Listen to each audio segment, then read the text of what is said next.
How many gods are there in the Bible? If you were raised a Christian like I sort of was, you may be confused and think, what do you mean? There's only one God in the Bible, the one true God. But that's not completely true. In the New Testament, depending on your interpretation, there are only two gods, the Father and the Son, who is either described as a God or as God himself. In the Old Testament, however, things get a little bit more interesting, because the Abrahamic God, YHWH, isn't the only one in there. In fact, he's neither the smartest nor the most powerful. Let's take a look at Yahweh's father, Yahweh's wife, and the many other gods listed in the Old Testament.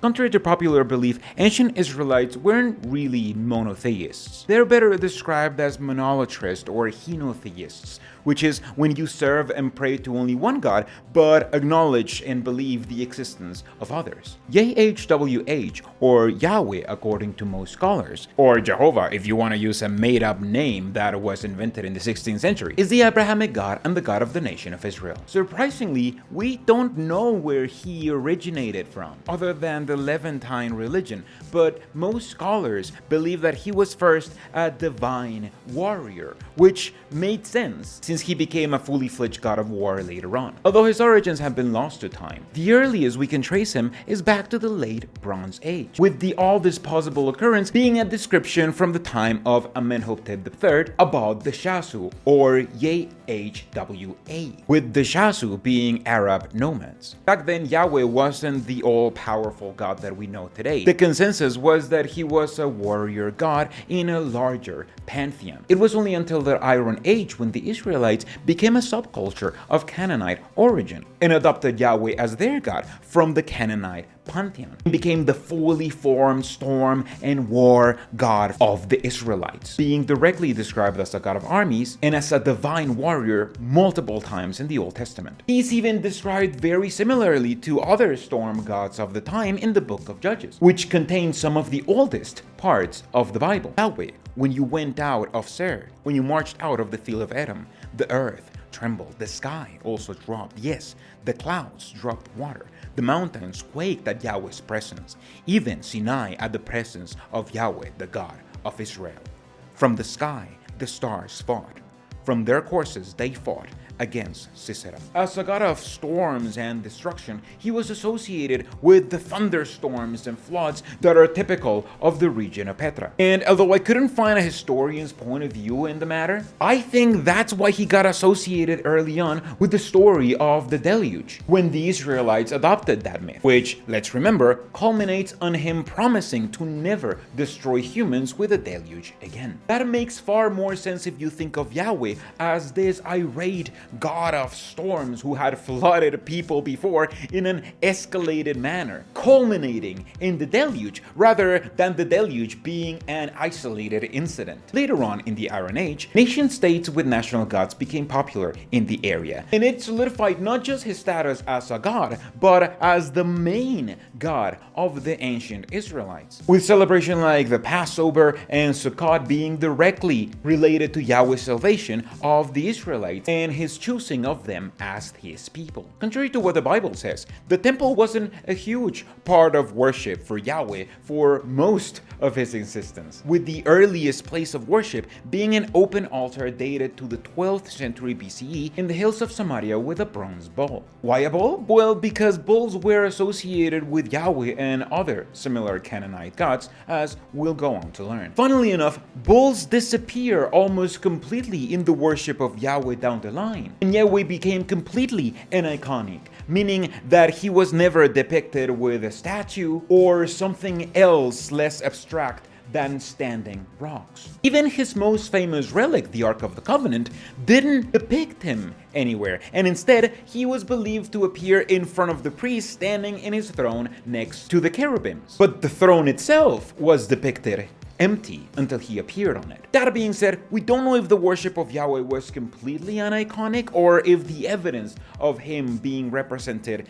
anthropomorphically is simply lost to time. Although Israelites worshiped Yahweh as their national God, they didn't just worship Yahweh for a long time. You can see that, for instance, in the story of Rachel and her father Laban. In chapter 31 of Genesis, we found out how Rachel had stolen her father's household idols, hiding them in her camel saddle. These household idols, or teraphim, also appear a couple of times in the book of Judges. Micah builds a shrine with them in chapter 17 and hires a Levite to be his personal priest. And in chapter 6, Gideon's father is said to have had an altar to Baal and Asherah with household idols. Although we don't know what these household idols were, they seem to be idols used in ancestor worship and divination, among other purposes. However, by the time the Bible was starting to be put together, the worship of Yahweh alone was becoming very important. The earliest evidence of someone preaching that Yahweh wanted exclusive devotion appears in the teachings of the prophet Elijah, just in the 9th century BCE, and became well established a century later with the prophet Hosea. And Elijah never said that there weren't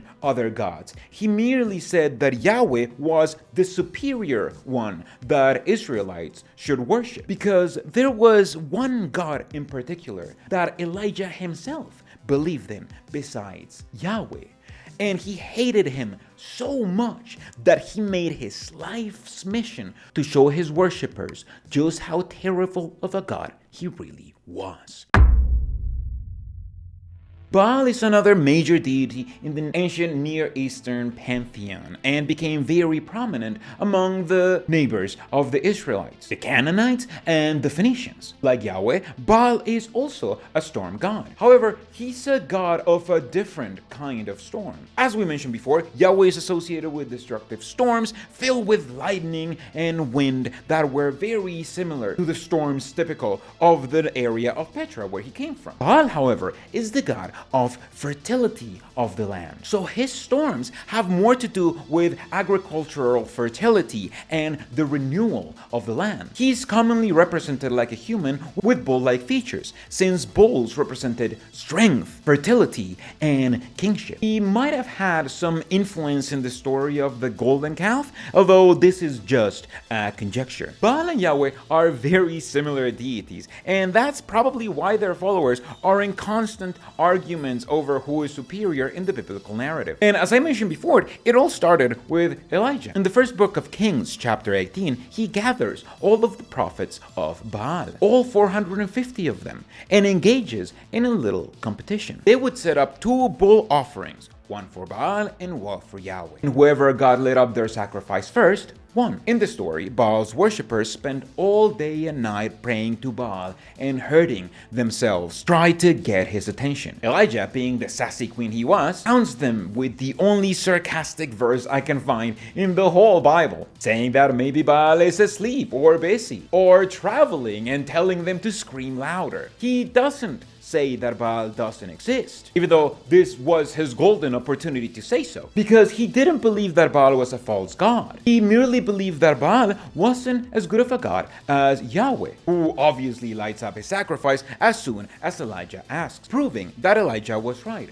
who then condemns all of the Baal worshippers to death. Why? Because Yahweh isn't a wise and all-forgiving God. He's a god of war, so they get to be sacrificed instead of converted. That's why we have several stories of neighbors and even Israelites turning to Baal, because he was seen as a very similar god, and worshipping him or any other god became wrong only in the latter part of ancient Israelite history, when these parts of the Bible were already written. After all, Baal was a very popular god in neighboring cities, and for the longest time, Israelites were allowed to mingle with them and take wives from them, bringing the cult of Baal into Israel. His name was also associated with Beelzebub, another Philistine god, lord of the flies and of filth, who also appears in the Bible. And it's often suggested to be a derogatory term against the worshippers of Baal, seeing them as flies, attracted to excrement,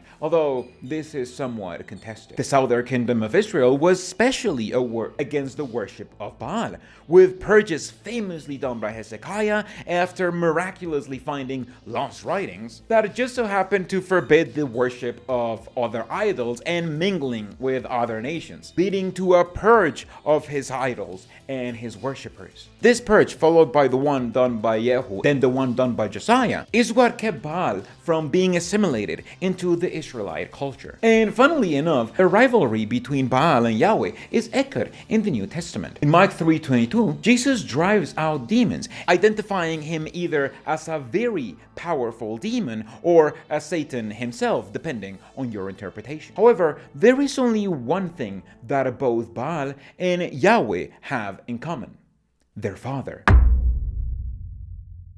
El is often referred to as the father of the gods, the chief deity of the pantheon of gods that was worshipped by the Canaanites, the Phoenicians, and other Semitic cultures. An old and wise creator who presides over the divine council of God. He is the God associated with fatherhood, with wisdom, and with divine authority. In the words of Dustin Justin Sledge, if you're imagining an old bearded dude as a god, you're imagining El. This divine council of gods that we mentioned is often mentioned in the Bible too. In Psalm 82, we hear about the Most High, another name for El, rendering judgment among the gods and reminding them how all of them are his sons. Satan arrives at the divine council in Job chapter 1 from, according to him, roaming throughout the earth, going back and forth on it. And in Deuteronomy chapter 38, we even have El and Yahweh mentioned as two separate beings, with El, the Most High, dividing mankind in the same number as the number of gods, to give mankind as inheritance to these lesser gods, giving Yahweh his own people, the Israelites. This shows not only that Yahweh was inferior to El, but how different both of these gods were. While Yahweh is a destructive and angry warrior god, El is a patient, wise, and powerful creator and father of everything, including Yahweh. Yahweh was primitively not even associated with creating powers at all. Those would go almost against his nature of destruction, and he would have no use for them as a warrior deity. In fact, his name is never even twisted into the creative form in Israelite literature.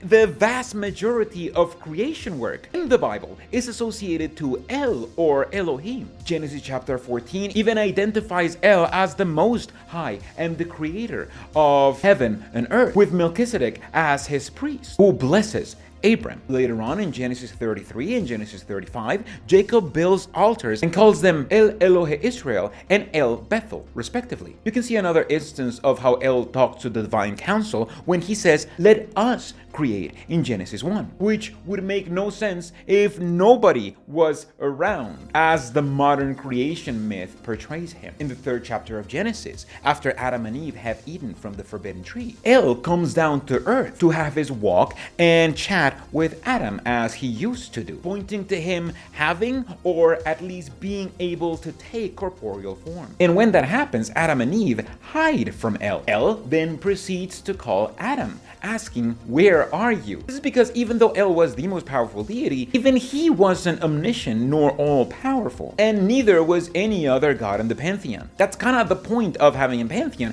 and that's also why prayers and sacrifices are needed, to get their attention so they can fulfill your request. Prayer makes no sense for an omniscient being who already knows what you're going to pray about before you do it. And that's why we constantly see language like, "God has forgotten about me." Like when the psalmist asks, how long will God keep forgetting about him? When your prayers weren't fulfilled, that was simply because you had failed to get your God's attention. Which also explained why Israelites would just start to pray to other gods when their prayers prayers and sacrifices towards Yahweh went unanswered. Unlike Baal, it seems like ancient Israelites were originally fine with the existence and worship of both El and Yahweh, at least at some point, which led to slowly develop the belief that they were one and the same. In the Hebrew Bible, we see how the Israelites later merged El and Yahweh into one God, with Yahweh assimilating almost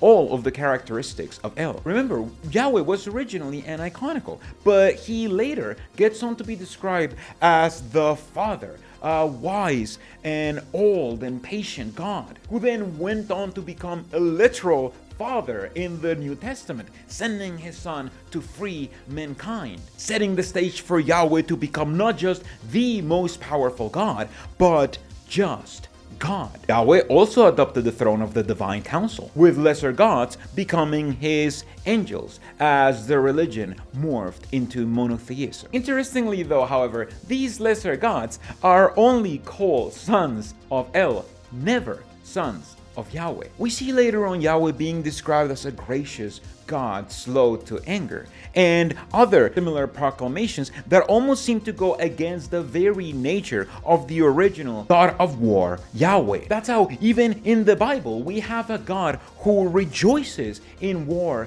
and destruction, only to become a fully compassionate and forgiving God later as Yahweh and El are merged together. Funnily enough, if it hadn't been from the constant purges against Baal, likely because of their similarities putting them in constant competition, we would have probably seen Baal and Yahweh also become the same God, which would have been far more appropriate than merging El and Yahweh. However, although El and Yahweh merged into one being, there is one thing from El that Yahweh didn't keep, at least not for too long. You see, El had a consort, and for a while, Yahweh had one too. Asherah was a prominent figure in the ancient Near East, particularly in the Canaanite pantheon, which Israelites encounter when they entered the land of Canaan. In the Canaanite pantheon, Asherah was primarily revered as the mother goddess associated with fertility, childbirth, and creation. She is often portrayed as a protector and a nurturer, as you can see by the way she holds her boobs. She was also the consort of El, as you can see for the way she the chief god. Their union symbolized the fertility and abundance of the land. You see, this idea of a father god and a mother god joining together to make everything existed in a lot of mythologies of the time. And just like El and Yahweh merge in most of their attributes, there is at least some evidence to suggest that Asherah was venerated as Yahweh's wife in Judah, at least for a while. The only Judahite temple discovered by archaeologists follows the same design of Solomon's temple, with an outer courtyard for sacrifices and an inner holy of holies, which is where Yahweh was venerated through the Ark of the Covenant. This temple, however, is even older than that. So instead of the Ark of the Covenant, it has 2 stones and 2 incense altars. Since there are 2 sets and one set is larger than the other, it seems to imply that it was not only to worship 2 different gods, but that one of those gods was considered a lesser deity than the other. Now, as you remember, representing Yahweh with a standing stone is typical of that god and other gods of the area. And he was always the god of the Israelites, so it seems pretty obvious that the bigger stone is for him. The second stone, however, has been theorized to be for Asherah. Although this is contested, Asherah shows up in Israelite archaeology, with these 2 pieces talking about Yahweh and his Asherah. Now, this is an odd wording, and it's the same wording that appears in the Bible often when it mentions Asherah, which has led many experts to theorize that Asherah was also a sort of pole used in the veneration of Yahweh, which he morphed into before disappearing completely from the religion. Deuteronomy 16:21 seems to indicate that Asherah was some sort of tree, and Judges 6:25 mentions an Asherah pole. That being said, we know that Asherah herself was directly worshipped by the Israelites, since the Bible tells us that she was one of the gods that Hezekiah removed from Israelite when he implemented the reforms of exclusive Yahweh devotion. Archaeologists have also found a lot of Israelite female figurines with emphasized breasts, which seem to indicate the worship of a fertility goddess. And although we don't know how widespread her worship was, it had to exist and to be prevalent enough for the Bible to condemn it. And this lack of a feminine deity to pray to is really felt all throughout Christianity. I think that's why Catholics started praying to the Virgin Mary, who fulfills this sort of motherly deity role in Catholicism and in other Christian religions. Molech, also spelled Moloch or Melech, was a Canaanite deity associated with the practice of child sacrifice. He is a long-forgotten god, and most of what we know comes directly from the Bible itself, condemning his worship specifically. Like in Leviticus 18:21 that says, "You shall not give any of your children to be offered to Molech, and so profane the name of your God. I am the Lord." Leviticus chapter 20 says, "Again, you shall say to the children of Israel, whoever of the children of Israel or of the strangers who dwell in Israel who gives any of his descendants to Molech, he shall surely be put to death. And I will set my face against that man and will cut him off from his people, because he has given some of his descendants to Molech to defile my sanctuary and profane my holy name." It's also one of the gods that Solomon, who remember was supposed to be the second smartest person in the world, started worshipping. The Bible mentions this god repeatedly, and since it's against his worship, it is all negatively, notoriously associating him to child sacrifices. And it might all just be fake news. In his book The Bible Unearthed, Archaeology's New Vision of Ancient Israel and the Origin of its Sacred Texts, Israel Finkelstein, archaeologist and professor of Tel Aviv University, says the evidence for child sacrifice in Israel is meager and ambiguous. The interpretation of the archaeological evidence is highly contested. It is possible that the biblical condemnation is a rhetorical construct aimed at delegitimizing other cults. Funnily enough, experts tend to either doubt that there was actual child sacrifices or ensure that those sacrifices existed in and out of Israel, with no in between. And if this was propaganda, it's not like it's that sophisticated or surprising. Propaganda of people ritualistically killing babies has been used to demonize the opposite side as recent as October 7th, because hurting the most vulnerable human beings is usually wired against them. That being said, if there is a force capable of making you want to hurt your own children, it's a cult, like many shunned ex-Jehovah's Witnesses will tell you. And I find it weird that if it wasn't because of the Bible, this god would have been long forgotten. Ironically, in their pursuit to eliminate Molech, they ended up immortalizing him in their holy texts. Chemosh, a god that we've mentioned before, was the supreme deity of the Moabites, an ancient people who inhabited the region east of the Dead Sea, right next to the Israelites. As you read the Old Testament, you realize that a lot of it is about the Israelites engaging in war and pillaging other groups to demonstrate their religious superiority. So Chemosh, the national god of the Moabites, was seen as a rival to Yahweh, the national god of the Israelites. It's kind of like my dad can beat up your dad, but with imaginary friends who end up influencing policy 4,000 years later. And that's why Chemosh appears so often in the Old Testament, often linking him with the Moabites in defeat, or complaining that the Israelites were worshipping him. "Woe to you, Moab, you are destroyed, O people of Chemosh. He has given up his sons as fugitives and his daughters into captivity to Sihon, king of the Amorites, because they have forsaken me and worshipped Ashtoreth, the goddess of the Sidonians, Chemosh, the god of the Moabites, and Milcom, the god of the people of Ammon, and have not walked my ways. And Moab shall be ashamed of Chemosh, as the house of Israel was ashamed of Bethel, their confidence."